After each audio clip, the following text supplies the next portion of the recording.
vidéo des énergies du mois de juin 2021. Je suis Marilyn de la Brise Vagabonde. Je suis ravie de vous accueillir sur ce tirage. Je fais un petit aparté avant de commencer mes tirages parce que je change la formule de mes vidéos du zodiaque. Alors ça s'adresse évidemment davantage aux personnes qui me suivent depuis longtemps.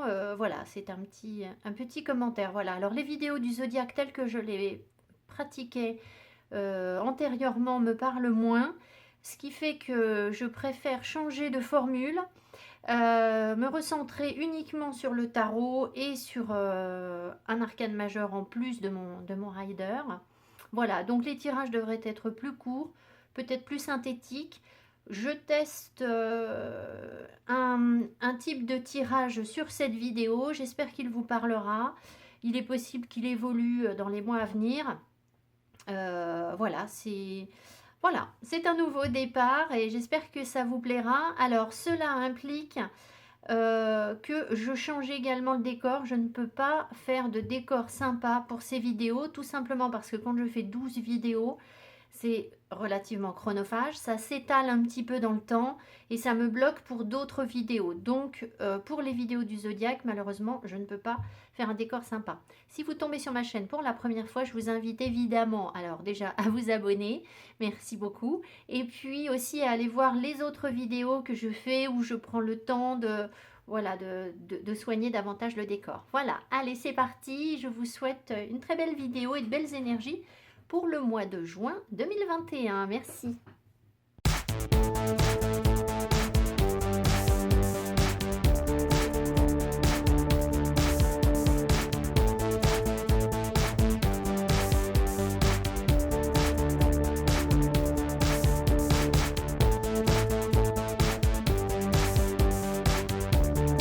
Les Vierges, alors votre tirage pour le mois de juin 2021.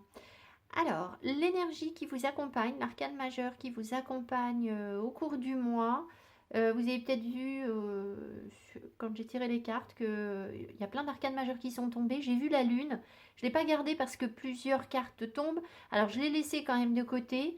Quand plusieurs cartes tombent, en général, je ne prends pas. J'ai tiré l'étoile, ce qui veut dire que l'énergie qui vous accompagne est une énergie de fluidité, de...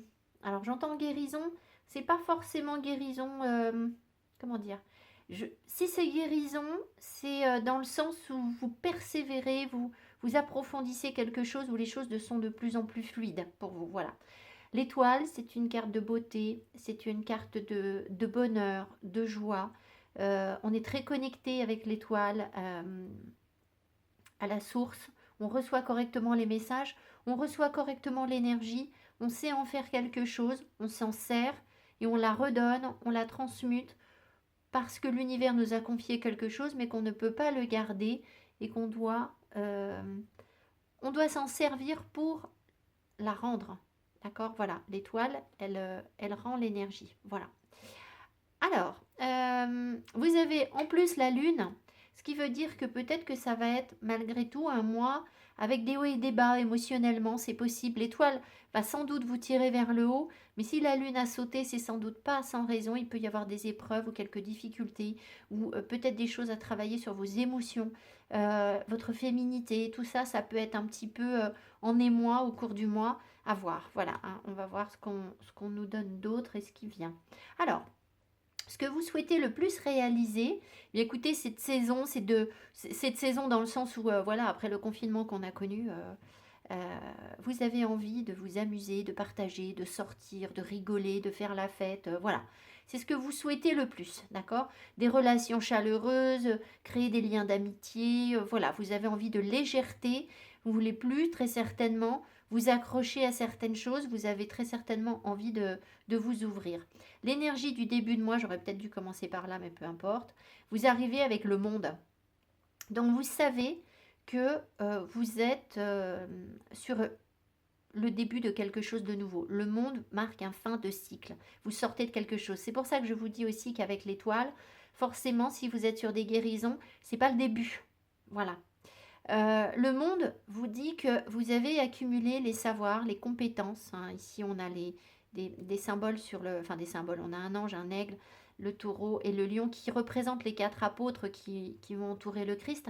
Et ils ont la connaissance. Donc en fait, vous avez acquis cette expérience, cette connaissance, et vous savez maintenant que vous devez vous ouvrir à autre chose, vous en avez envie. Et ça se retrouve ici avec beaucoup de légèreté. Je pense que vous ne voulez pas vous plomber la vie avec des choses lourdes. Vous avez envie de vous amuser et d'aborder les choses avec légèreté. Voilà. Alors, votre atout pour réussir à vous amuser, alors, étrangement, c'est le pendu. Alors, le pendu, je dis étrangement parce que le pendu, c'est une énergie où on avance peu, en fait, où on ne se déplace pas. Donc, par exemple, si vous avez envie de sortir, eh bien là, bizarrement, vous avez une carte qui vous bloque. Alors, je pense surtout que ça ne veut pas forcément dire ici que vous avez envie de sortir, d'aller par Mons et par Vaux, etc. Je pense que vous avez besoin de contact humain. Et ça vous permet, alors, soit de prendre conscience des liens qui existent déjà autour de vous, que vous avez peut-être déjà créés récemment. Vous savez aussi, cette période difficile qu'on traverse, moi je trouve que on a créé au travers de ces difficultés des liens avec des gens que peut-être on n'aurait pas abordé précédemment. Vous voyez, on a tous ce même fardeau, toutes catégories sociales confondues, toutes couleurs de peau confondues, on est tous dans la même galère sur cette pandémie. Et donc ce besoin de légèreté, il peut se retrouver chez tout le monde. Et ça crée des liens pour partager avec tout le monde. Là, vous avez la possibilité de voir les choses autrement, en fait. Hein. Alors, je vais en remettre une quand même sur... C'est-à-dire que là où vous ne seriez pas allé en termes de relations sociales antérieurement, peut-être, eh bien là, vous avez un point de vue, un regard différent.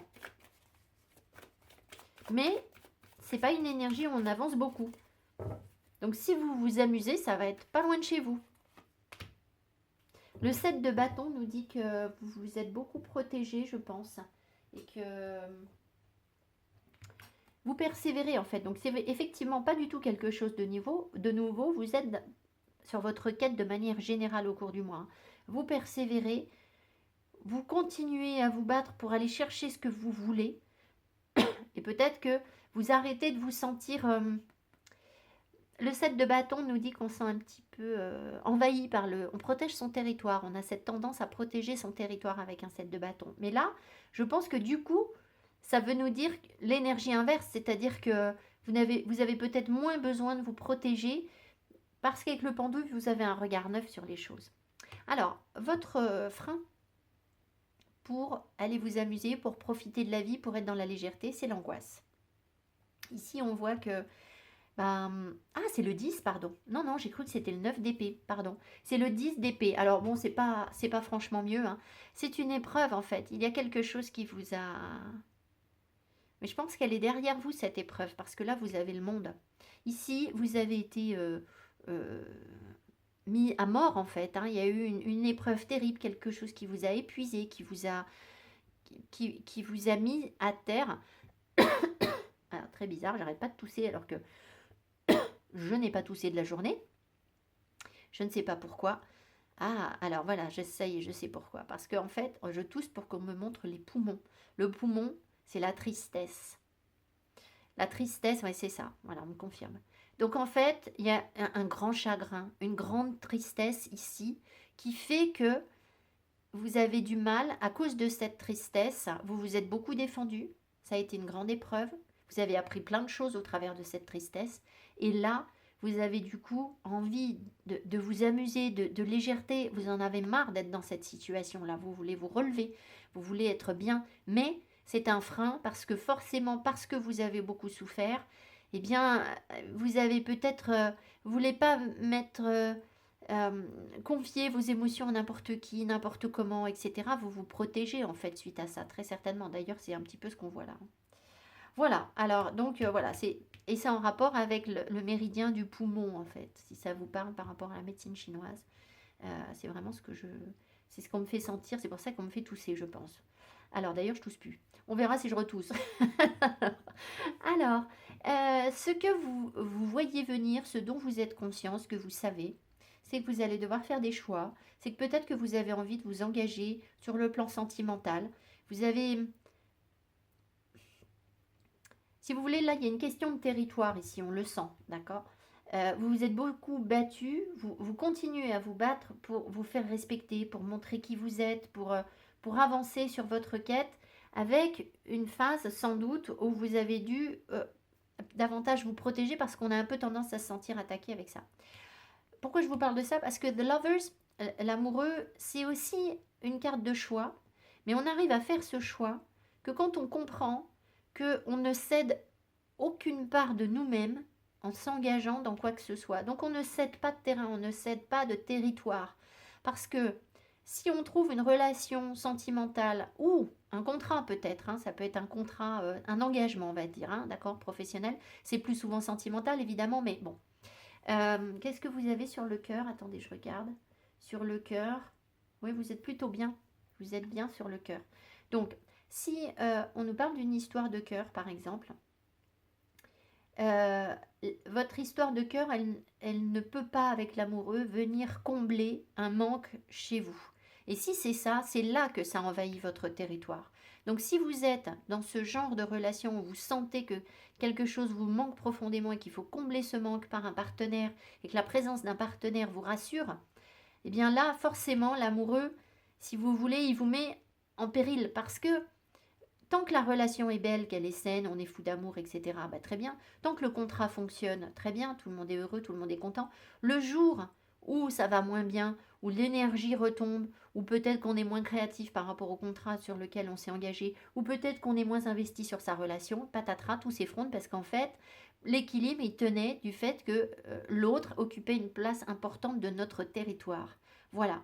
Donc en fait, ça vous le savez, vous en êtes conscient, je pense, d'accord? Vous le voyez venir, vous savez que vous allez avoir des choix à faire et qu'il ne va pas falloir les considérer comme quelque chose qui vous envahit. Alors, ce qui vous surprend par contre et ce dont vous n'êtes pas conscient, c'est que, ou ce dont vous n'êtes pas conscient, c'est la même chose, hein. Alors, soit vous pouvez être surpris au cours du mois, puisque c'est une carte où j'ai demandé deux énergies qui me semblent proches. Vous pouvez être surpris au cours de mois de voir que vous avez capitalisé quelque chose. Vous avez tout un potentiel là. Vous avez capitalisé de l'argent, vous avez capitalisé de l'énergie, vous avez du stock. En fait, vous avez stocké quelque chose là, vous avez gardé quelque chose. Mais c'est quelque chose dont vous n'êtes pas conscient, vous ne le savez pas, ou ça vous surprend de l'apprendre. D'accord? Ça peut être ça. Bon. Après, ça peut être aussi, si c'est uniquement pour vous parler de votre inconscient, si cette carte est là uniquement pour vous parler de votre inconscient, eh bien, ça rejoint un petit peu ce qu'on a ici, ce 10 d'épée. Et la conséquence de ce 10 d'épée, c'est pas du tout surprenant, c'est que du coup, vous vous accrochez inconsciemment encore à certaines choses. Et là, c'est pour ça que vous avez l'énergie de l'étoile, parce qu'il va falloir apprendre à lâcher prise. Si vous voulez, l'étoile, elle fait tout l'inverse de ça. Le 4 de denier, c'est quand on reçoit quelque chose de l'univers, on a tendance à le garder pour soi. Par exemple, très concrètement, qu'est-ce que je vais vous dire? Quand je me suis éveillée à la spiritualité, quand j'ai senti que je percevais plein de choses, je recevais plein de messages, plein de trucs, euh, ben, je me suis dit, ah bon, ben alors maintenant je comprends plein de trucs. D'accord? C'était tout nouveau pour moi, je me suis dit, bon, ben voilà, c'est comme si c'était acquis. Ça veut dire maintenant je canalise des choses, je reçois des messages. Et puis, au bout de 2-3 mois, alors c'était l'euphorie totale, et puis au bout de 2-3 mois, plus rien. Et je me dis, mais qu'est-ce qui se passe? Comment ça se fait que maintenant je ressens plus du tout la même dynamique? D'accord? Ben, je pense qu'à ce moment-là, je n'avais pas compris. Alors, c'est tout, on apprend et voilà. Mais il y a des choses que je n'avais pas comprises et que j'ai dû garder pour moi. Peut-être que je n'ai pas assez utilisé ce que l'univers me donnait pour faire ce que je fais aujourd'hui. C'est possible. J'ai cru que c'était acquis en fait. Je me suis dit, bah, maintenant, je sens les choses et voilà, je sais faire, je sais sentir. Mais non, on ne sait rien du tout. C'est là, si je peux vous faire le tirage de cartes, c'est parce que l'univers, voilà, la source me permet de le faire. Le jour où ils ne veulent plus que je le fasse, ben, je ne pourrai plus le faire. En fait, je n'aurai pas les messages. D'accord? Voilà. Mais alors, je pense qu'on ne va pas nous priver de nos dons si on les exploite à bon escient. C'est-à-dire si c'est dans le but d'aider la communauté, les autres, si ce n'est pas quelque chose d'égoïste. Voilà. Alors, quel que soit votre don en fait, d'accord? Quelle que soit votre aptitude. Voilà, mais ça peut être... c'est un exemple concret pour que vous puissiez comprendre ce que veut dire ce 4 de denier. Alors, de quoi est-ce que je ne vous ai pas parlé? Ça, on a fait, ça, on a fait. Alors, le sentimental, non, le financier, pardon, excusez-moi. Vous avez la roue de fortune. Alors, soit vous avez quelque chose qui vous rapporte, c'est-à-dire que vous avez euh, investi du temps. Ah, alors, on me rappelle qu'il y a aussi les quatre. Excusez-moi, je finis ma phrase et après je reviens. Vous avez peut-être investi du temps sur quelque chose et d'un coup, il y a un retour d'énergie par rapport à ce que vous avez travaillé précédemment, ce qui fait que il peut y avoir peut-être des rentrées d'argent ou un retour plus juste des choses, ou une reprise en main, voilà, un retour de quelque chose où peut-être que vous vous remettez à travailler sur quelque chose et du coup il y a des rentrées d'argent qui reviennent, vous voyez, c'est ça. Alors, ce que je vous disais, c'est qu'ici, comme sur la carte du monde, on a encore le symbole des apôtres, enfin le dessin des apôtres, ce qui veut dire que là, si on me parle de ça, c'est qu'on a de l'expérience en fait. On a fait un tour de roue. On a compris quelque chose. Donc vous allez comprendre quelque chose sur le plan financier au cours du mois, je pense. Voilà. Après, il peut y avoir aussi avec cette énergie des, des objets karmiques ou des dettes karmiques qui remontent et qui peuvent être débloqués en ce moment. C'est-à-dire que c'est le bon moment pour débloquer des dettes karmiques. Je fais juste une pause 2 secondes. C'est peut-être le moment de rompre des vœux de pauvreté. Si vous sentez que vous êtes perpétuellement bloqué sur le plan financier, il faudrait peut-être voir s'il n'y a pas des vœux de pauvreté qui ont été faits. Alors ça, c'est des choses que je fais maintenant en guidance, hein, que je commence à travailler, enfin que je continue à travailler. Ça fait un moment que je travaille sur les vies antérieures déjà, où ça revient. Ça peut être des choses transgénérationnelles aussi. Enfin voilà, bon, peu importe. Mais voilà l'énergie qui est derrière. C'est peut-être le moment de libérer quelque chose de karmique. Avec la roue, c'est souvent le cas. Voilà. Alors ensuite, sur le plan professionnel, on voit que vous y voyez clair et que vous prenez des décisions. Donc vous voyez ici, vous savez que vous avez des décisions, des choix à faire ici. Ça, c'est une carte de choix. C'est aussi une carte de créativité, on me rappelle. Alors du coup, dans la créativité, ça voudrait vous dire que vous sortez vraiment des sentiers battus. Vous voyez, vous arrêtez de vous prendre la tête ici. Je digresse un peu, mais ça me vient. Ici, ce qu'on sent, c'est que en termes de créativité, vous allez, comment dire, ne pas vous limiter à ce que vous connaissez déjà, mais vraiment essayer d'aller au-delà pour être, sans vous prendre la tête. C'est-à-dire que si précédemment vous êtes dit oui, oh bah ça non, je ne le fais pas parce que ça, ça ressemble à rien, ça c'est pas assez bien, ça c'est ceci, ça c'est cela. Et bien en fait avec ce 3 de coupe ici, je pense que vous avez envie de vous dire bon écoute, hein, maintenant ça suffit, j'y vais, je me lance, en fait, j'y vais, voilà, il faut que j'ose, voilà, c'est un peu ça. Alors, la reine d'épée, sur le plan professionnel, peut-être soit une personne qui vous accompagne, qui a du discernement, ça peut être une juge, une avocate, voilà, ça peut être quelqu'un comme ça qui est autour de vous et qui va vous aider, soit c'est votre énergie à vous, qui va vous permettre d'y voir clair, de prendre les bonnes décisions, voilà. Donc, on sent ici qu'il y a une histoire de décision pour vous, puisque de toute façon, vous sortez de quelque chose et qu'il va être temps de passer à autre chose. Voilà, donc la reine d'épée va vous y aider professionnellement. Elle a beaucoup de clairvoyance en fait, hein. C'est vraiment ça son énergie première. C'est à la fois de l'eau et... ah, je retousse. C'est de l'eau et du métal, en fait, la reine d'épée. C'est un mélange des deux. Voilà, si ça vous parle. Alors, sur le plan sentimental, je vous disais tout à l'heure que vous étiez bien. Alors, oui, vous êtes bien, mais vous ne le devez qu'à vous-même. C'est-à-dire que là, vous êtes dans une forme de richesse, des émotions, ça va. Voilà, ça va, vous êtes bien, vous êtes tranquille. Mais c'est pas une énergie de partage. Je pense que hein, après cette épreuve-là, vous avez dû vous reconstruire, vous avez dû travailler sur vous pour retrouver un bien-être. Et là, ben, on sent il est là, ce bien-être. Donc, vous faites votre petite vie tranquille. Parfois, dans certains jeux, on représente le 9 de denier avec une personne qui boit son petit apéro sous un arbre avec plein de pommes. Et elle est tranquille dans son jardin. Voilà, mais par contre, elle est toute seule. Donc, C'est pas, voilà, c'est pas une énergie hyper sympa pour construire un couple, mais c'est la bonne dynamique dans le sens où vous aviez cette question de territoire à régler, où vous avez peut-être précédemment euh, été dans des relations où l'autre occupait une place trop importante et vous nourrissait de quelque chose, et puis le jour où l'autre est parti, ou ce que je sais, moi, où vous êtes parti, où ça n'a plus fonctionné, eh bien, ça a créé un manque. D'où ce 10 d'épée. Par contre, maintenant, avec votre 9 de denier, ce que vous avez, c'est à vous. C'est vous qui l'avez construit, vous avez été le chercher toute seule et personne ne pourra vous le prendre en fait. Vous ne le devez qu'à vous-même. Donc c'est pas en vous engageant que vous risquez de le perdre. Voilà, donc c'est plutôt une bonne énergie sur le plan amoureux, même si ça ne veut pas encore vous dire que vous avez construit quelque chose de super. Alors après, si vous êtes en couple, ben ça veut dire que sur le couple, vous menez votre petite vie tranquille, vous êtes bien, mais vous pensez aussi à vous. Voilà, vous ne vous oubliez pas. Voilà. Alors, fin de mois, sur quoi vous sortez à la fin du mois, et c'est là qu'on retrouve un peu l'énergie de la Lune, vous avez quand même une sorte d'épreuve, une difficulté, un obstacle. Voilà. Il y a quelque chose encore qui vous peine, qui vous coûte, qu'il faut encore aller chercher. Et vous n'avez pas forcément très envie de le faire parce que vous vous êtes beaucoup battu et que vous vous dites mais quand est-ce que ça va s'arrêter? Quand est-ce que je vais être tranquille? Il y a de la fatigue, il faut pas, voilà. Il y a de la fatigue, mais en plus de la fatigue, c'est que il y a encore du travail. Donc voilà, c'est une énergie qui est quand même... Alors, je pense qu'on va vous inviter à... Vous avez la possibilité, si je vous en parle aujourd'hui, c'est que vous avez la possibilité d'essayer de dépasser ça, de ne pas voir les choses sous cet angle-là. Vous voyez, il y met un petit peu de mauvaise volonté.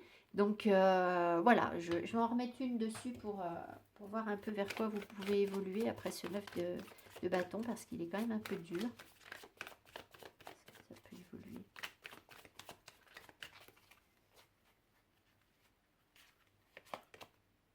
Ah, vous voyez, c'est ça.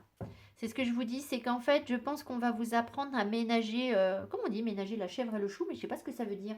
J'utilise des trucs comme ça, moi je ne sais jamais ce que ça veut dire. À jongler entre plusieurs choses. C'est-à-dire que là, vous vous sentez peut-être un peu en fin de mois, un peu en bout de course, un peu ras-le-bol, un peu, voilà. Alors, peut-être parce que vous avez beaucoup de choses à gérer, mais je pense l'univers va vous aider à retrouver un équilibre. Il va pas vous supprimer toutes vos épreuves. Il va pas vous mettre avec un seul truc à gérer en disant bon voilà, maintenant tu es tranquille, c'est peinard et tu n'as rien d'autre à gérer. Non, mais je pense qu'il va vous ramener une forme de stabilité où vous allez réussir à jongler dans un terrain qui n'est pas forcément hyper stable, mais où vous retrouvez votre équilibre. C'est vraiment ça. Et puis c'est aussi une carte où on s'amuse en fait. Donc vous voyez, entre un 2 de denier et un 3 de coupe dont vous aviez envie, eh bien finalement, on n'est pas trop loin parce que c'est le jongleur en fait. C'est celui qui, voilà, il monte son spectacle et de temps en temps il est sur ci, de temps en temps il est sur ça et il arrive quand même à profiter d'un moment sympa et de dégager quelque chose de positif. Et puis on retrouve évidemment l'infini, ce qui veut dire que l'énergie circule en fait. Ce symbole de lemnisca qu'on retrouve ici, il va vous parler de circulation. Alors, les personnes qui ont des problèmes, vous voyez, de circulation dans le corps, circulation sanguine, circulation de la lymphe, enfin voilà, tout ce qui concerne la circulation, pas uniquement dans le corps, eh bien avec cette carte, on est sur une meilleure circulation, on revient à l'étoile. Vous voyez, on revient à la circulation qu'on avait à l'étoile. Je pense que l'univers est en train de vous aider à vous, excusez-moi, mais à vous déboucher là où c'est bouché en fait. Voilà, c'est vraiment ça que je ressens. Voilà. Allez les vierges, je vous souhaite évidemment un très joli mois de juin. Je vous encourage à aller voir votre ascendant, votre signe lunaire, bien entendu, en complément. Si vous souhaitez une guidance personnalisée, vous allez trouver mon adresse mail sous la barre d'infos. Je réponds aux personnes quand j'ai des créneaux disponibles. Si je n'ai pas de créneau, je ne réponds pas parce que je reçois beaucoup de demandes et que sinon c'est des échanges de mails sans fin. Et ça ne sert strictement à rien. Donc je m'en excuse, mais je réponds aux gens, mais parfois c'est très long. Voilà. Je vous remercie, je vous embrasse et à tout bientôt. Bye bye.